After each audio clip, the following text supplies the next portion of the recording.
Hi guys, welcome to the Comedy and Custody podcast. I'm Sasha Frank. And I'm Nebulous Niang. And this is comedy because we are both stand-up comedians. And custody because we are both single moms. Hello. Hi. Hi, we're back. We are. So, when you showed up this morning, yes. She showed up, she's like, I'm in such a good mood. And I was like, I'm in a crap mood. Oh. I was in a really bad mood. And I thought it would be somewhat interesting to talk about, or I'm just too cheap to go to therapy. I don't know which. And the reason I was in a bad mood, right? So we talked about this a couple of weeks back. I was single for a couple of years before I met someone. So I was married, then I was in a relationship, and then I had 2 years, 2022 to 2024, so 2.5 really, completely single. And I had a great time. Yeah, you did. I had a great time. I was so happy. I used to think that people who said they were happy single weren't really, but I was so happy. I spent time with my friends. I traveled. I lived my best comedy life. All sorts of fun stuff. And then I met someone. This sounds like then I met someone and it all went wrong. I didn't. No. I'm so delighted to have met someone. It was very unexpected. But what I've started to realize is in those 2.5 years, I had no conflict whatsoever. I didn't, because I don't argue with my daughter. I don't argue with her much. And I don't really have anyone else here, right? I do fine at work. I don't argue with my friends. So I had these 2.5 years where there was literally no conflict. And now I have a boyfriend. And as is normal, sometimes there are disagreements, especially because he and I have, we have different backgrounds. He's Singaporean, I'm English. Sometimes we misunderstand each other, which is kind of what happened this time. But what it's made me realize in these last few weeks is I am not equipped for conflict. Because every time there's this tiny bit of disagreement, I'm like, oh my God, this is the end of the world. Everything is awful. And he's like, as a normal, healthy human being, is like, no, it's not. It's fine. That's healthy of him. I didn't know that. Yeah. I thought it was normal to not have conflict. Yeah, no. He was like, look, people have conflict. It's not even, it's okay for us to disagree on stuff. And of course it is. And he's I know so mature. He's such a grown up. I know. I'm so lucky to have.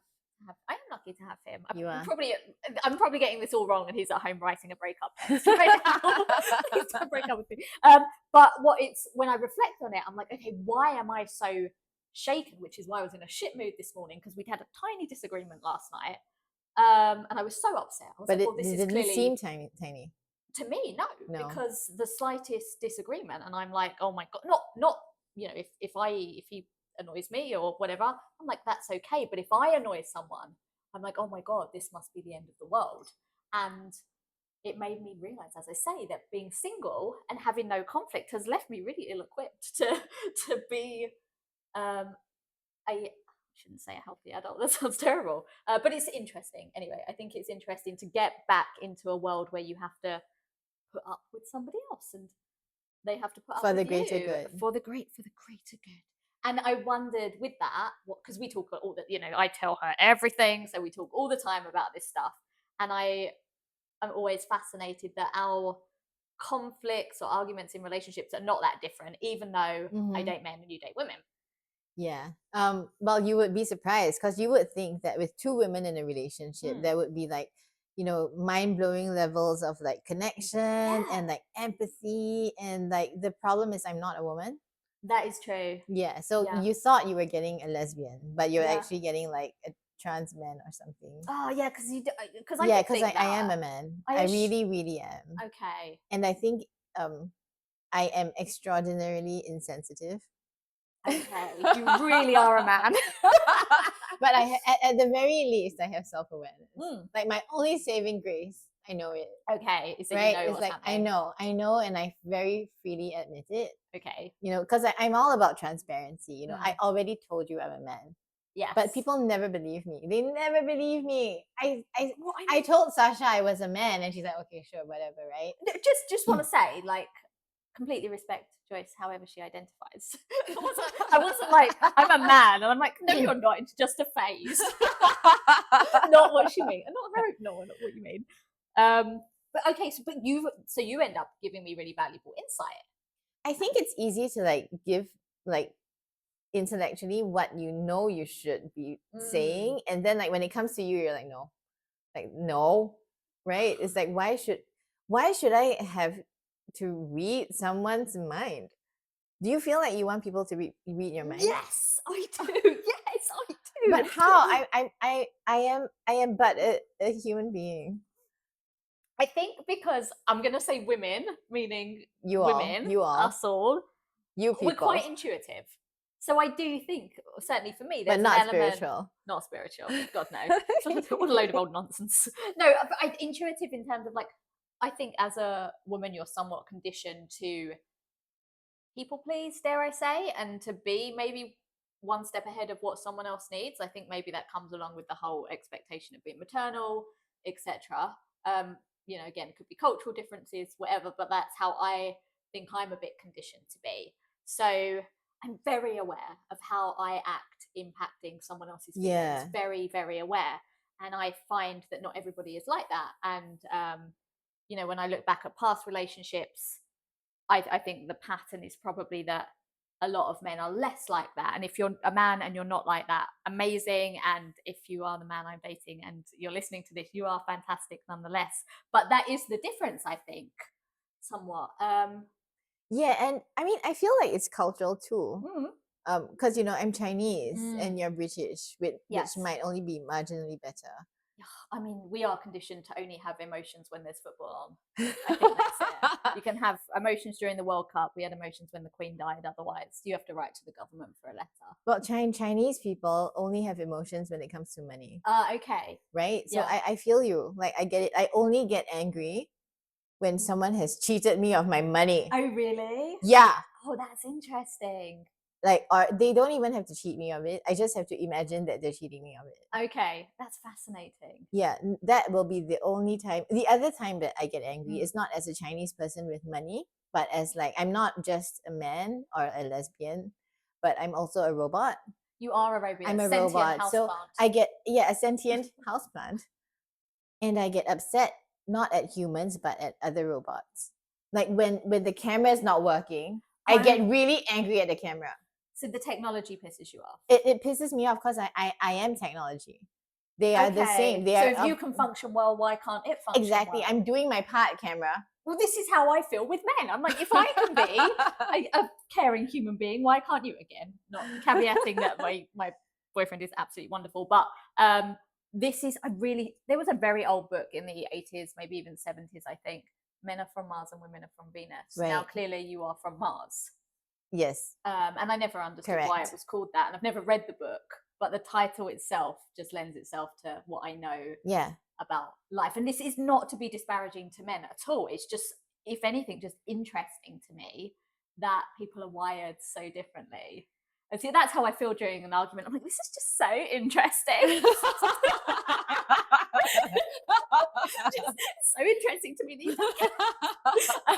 But it is like, and it's definitely taken me some time to get like used to that and acknowledge it. Yeah, I mean, I'm just very thankful for all the training and programming that my girlfriend has instilled in me. Although she says Installed in you.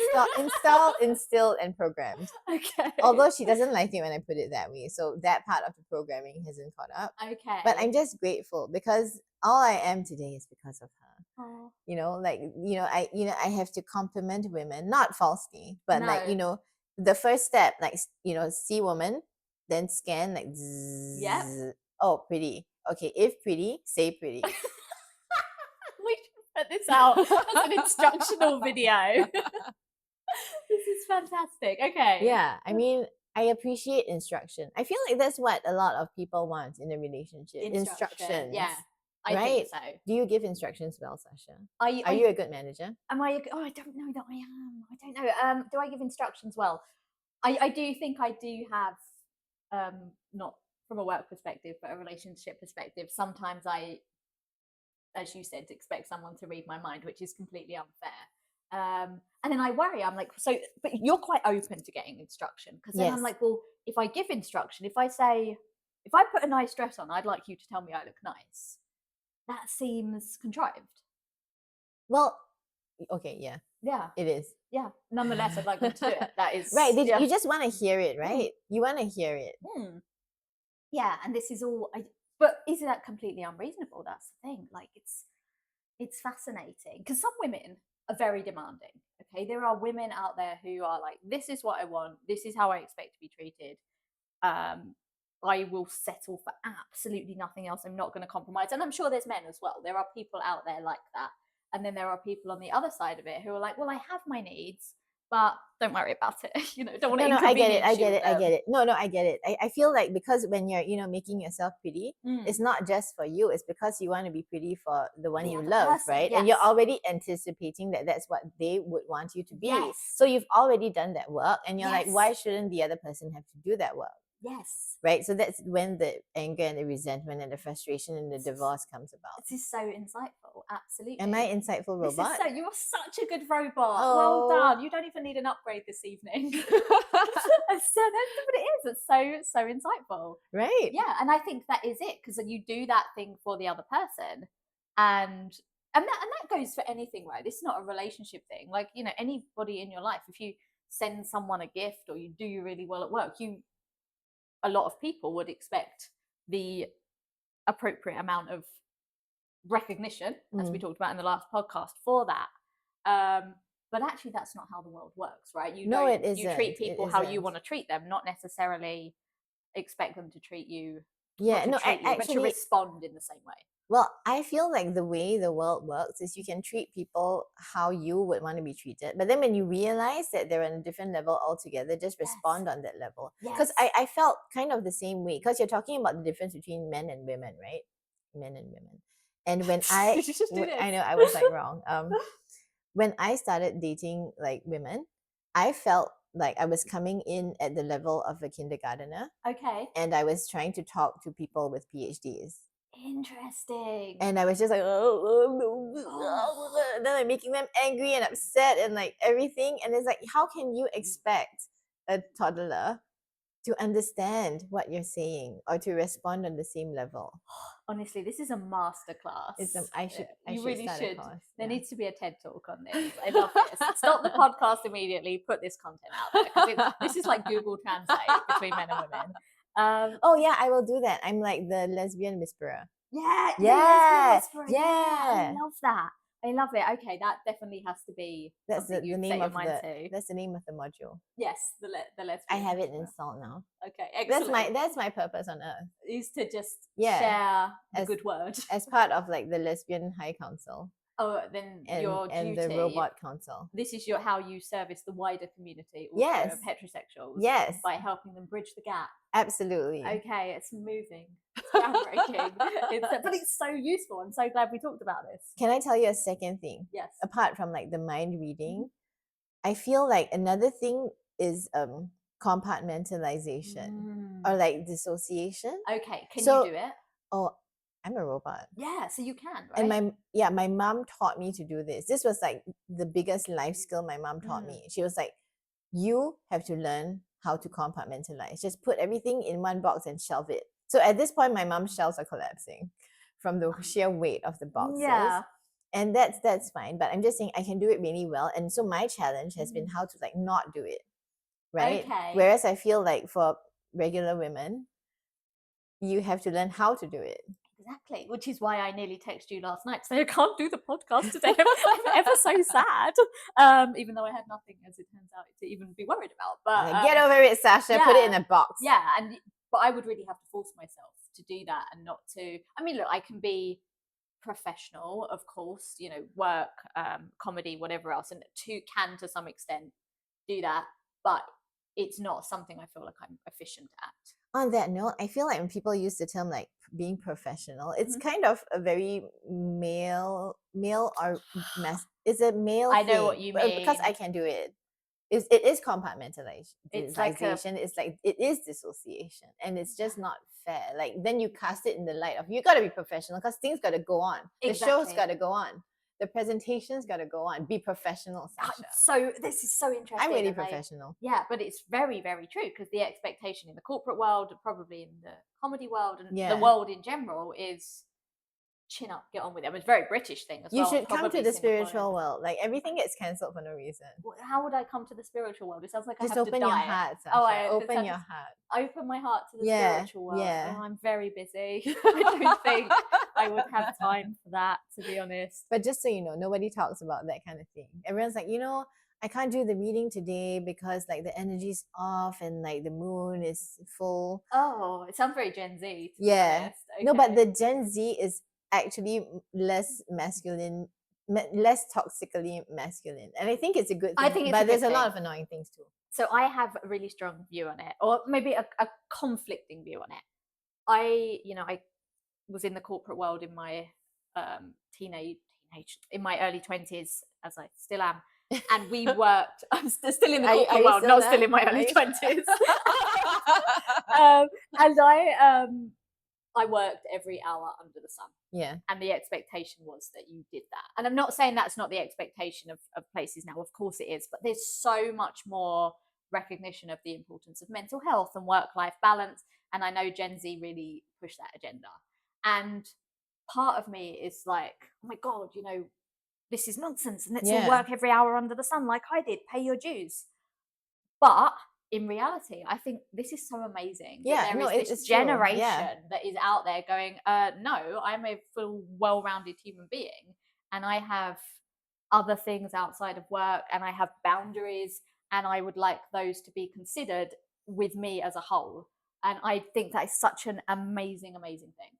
But annoying. It's kind of because we didn't get it for ourselves. No, I know. It's not fair. It is a bit unfair. It's not fair. It's not fair because it's just like how when we were brought up, it was harsh, right? Like how our parents, what they expected of us. Yeah. And now we're not allowed to do the same to our kids. We have to be like nice and everything. I know. I'm so nice all the time. Like I grew up with my mum was really strict, and I'm not at all strict, which is really different from how I was raised. And I part of that is because I think about her mental health all the time, and and what impact the things I say would have on her, and her boundaries. They hadn't invented boundaries when I was a kid. There was no concept. I didn't have I don't think I have boundaries now. Honestly. You don't, yeah. It's but great for the Gen Z that they've got theirs. Yeah. I think things are getting better. Yeah. Yeah, and yeah. But so in the spiritual world, yes, which does sound like the afterlife, they have boundaries. Well, there's there are boundaries. Okay. Like you still need to. Well, I don't know if you want to go into this, but there you probably don't. But there's I won't believe in it. You can tell me anyway. Well, there is the concept of like boundaries and like free will. Okay. So you cannot let anything into your space unless you allow it so. Yeah. And if something does get into your space, you can expel it just by saying, I am a sovereign being. Okay. Yeah. You should just use this at work. Like just tell your boss, I am a sovereign being. I am a sovereign being. I will not work overtime. What that means.